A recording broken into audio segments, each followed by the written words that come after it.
Zamboanga Hermosa, Zamboanga the Beautiful o kaya the City of Flowers. Ganyan nakilala ang syudad na ito sa mga nakalipas na taon.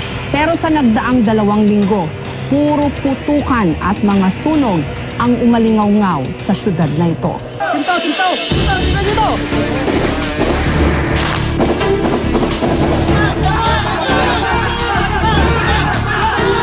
Magdadalawang linggo o kalahating buwan ng ganito ang nababalitaan ng bayan tungkol sa syudad ng Zamboanga.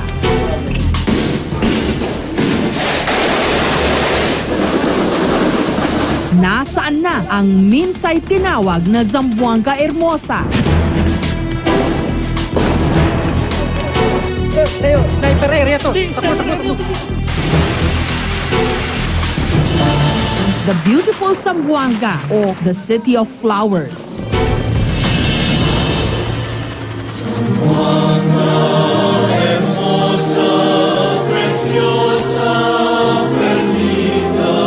Ang syudad na kinahumalingan ng mga dayuhan nung nakaraan dahil sa maganda nitong klima, mayamang kalikasan at mababait na mga residente. Kung sa bagay, hindi na bago sa Zamboanga ang ganitong mga krisis. Pansamantala po na naman naming puputulin ang programang ito para maghatid sa inyo ng pinakahuling balita at pinakabagong video tungkol po sa hostage drama na naganap sa Zamboanga City.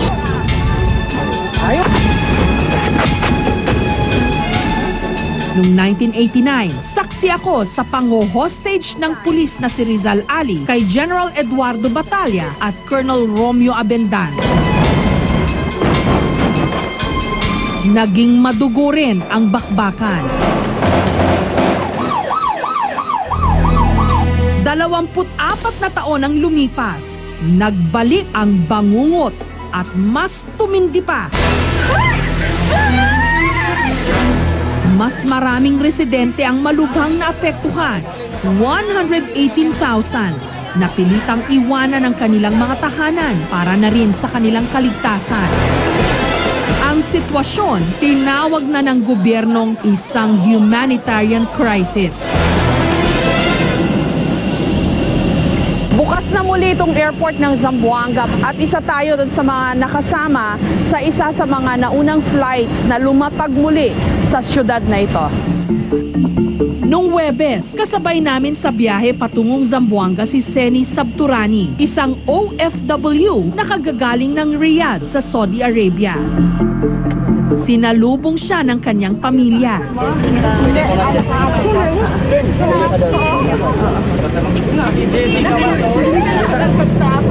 Ayan na si Zenny, galing pa ng Saudi. Oo, yun na nga. Nagpapasalamat kami dumating sa kay baka akala ko na kami magkita dahil sa gira. Oo. Kumusta ho ba yung bahay nyo? Naiwan ko wala ng tao. Sabi nila magsunog na malapit na doon ang sunog. At paano yan, Zenny? Ang uuwian mo, hindi bahay, kundi evacuation center. Okay lang yun kahit saan basta kasama kong pamilya ko. Saan ho? Saan ho ang ano nyo? Dito kayo? Dito na. Basta ito na yung bahay nyo ngayon. Bahay namin ngayon. Tanaw mula sa evacuation center ang mga sunog sa komunidad ni Zenny. Ang tansya ngayon, nangyayari ang sunog dyan sa mga barangay na yan, sa may Santa Catalina. Siguro mga 2 o 3 sunog base sa usok na nakikita namin na nagmumula doon sa lugar. Anong nangyari? Bakit daw nasunog? Ayun sa militar, ma'am, sinabi nila na may nagbubuhos raw ng kung anong gasolina ba, mga bata. Hindi nila pwede matira yon kasi may nag-i-snipe din sa kanila. Buti hindi kayo na hostage? Hindi, ma'am. Kasi noong unang araw, nakita ko pa kayo mga MNLF eh. Oh. Inutusan pa kami pabilan ng sigarilyo. Sir, pwede ra doon, sir? Pwede naman, sir. Bagamat may krisis sa kanilang syudad, kitang-kita pa rin naman ang pagsusumikap ng mga residente na mamuhay katulad ng dati. Pero ang downtown, ang sentro ng Zamboanga, wala pa ring buhay. Malapit lang kasi rito ang labanan. Sa araw na ito, Huwebes, medyo nagno-normalize na yung maraming lugar dito sa Zamboanga. Pero meron pa ring mga barangay kung saan meron pa ring putukan. Katulad nitong kalyeng ito na ating binabaybay ngayon, hanggang doon na lang yung pwedeng lapitan ng mga tao kasi meron pa rin putukan na nangyari at may mga sunog nga dyan sa bandang kaliwa. Naririnig pa rin yung putukan. Papunta kasi dito yung mga bala ng kalaban, ma'am. Dito ba? Oo, ma'am. Nagbabagsak? Tapos open tayo dito, ma'am. Oh. Ganito rin ang sitwasyon sa isang kanto na amin ding natumbok. Okay na, labas na kayo! Labas! Konting bilis lang, konting bilis! Yan yung Lustre Street, yan yung pinangyarihan ng sobrang matinding bakbakan. Hanggang ngayon nga, day 11 na to, dinig na dinig mo pa rin yung putukan, ano, no?